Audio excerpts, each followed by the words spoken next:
மலைக்கு கிளம்பும்போது பாப்பாவுக்கு வந்து நியூ இயர் லீவுமே விட்டுருந்தாங்க. கிறிஸ்மஸ் நியூ இயர் லீவ் வந்துட்டு. ஸோ 23 அன்னைக்கே அவளுக்கு வந்து ஸ்கூல் வந்து முடிஞ்சுது. அன்றைக்கி நைட்டு தான் அவங்க வந்து என்ன செஞ்சுருந்தாங்கன்னா மலைக்கு போயிருந்தாங்க. தரிசனம் என்னமோ 26 தான். பட் பெருவழிப்பாதையில் போகிறதுனால 2 நாள் எடுக்கும். ஸ்டே ஆகி போகிறதுனாலன்னு சொல்லிட்டு 23 நைட்டே கிளம்பிட்டாங்க. மேடம்க்கு லீவுங்கிறதுனால அபிஷேக பொறுப்பு எல்லாமே மேடம் கையில் தான். அண்ட் அதே மாதிரி பொட்டு நான் தான் வைப்பேன்னு சொல்லி ரொம்ப ஆசைப்பட்டா. அவளுடைய க்யூட் பிள்ளையார் எடுத்து அவருக்கு அவள்னாலும் அலங்காரம் பண்ணுவேன்னு சொல்லிட்டு பண்ணிகிட்டு இருந்தா.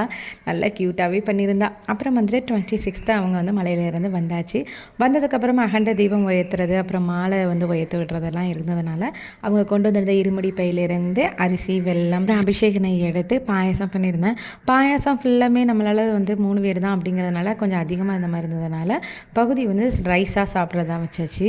ஸோ எல்லாமே வச்சு அப்படியே வந்து தூபாராதனை எல்லாம் பண்ணிவிட்டு ஹஸ்பண்ட் வந்து மாலை கழட்டுறதுக்கு முன்னாடி நானும் பாப்பாவும் ஆசீர்வாதம் வாங்கிக்கிட்டோம். அதுக்கப்புறம் பாப்பா கையால் நல்லபடியாக வந்துட்டு மாலையுமே உயர்த்திட்டு அகண்ட தீபத்தையுமே உயர்த்தியாச்சு.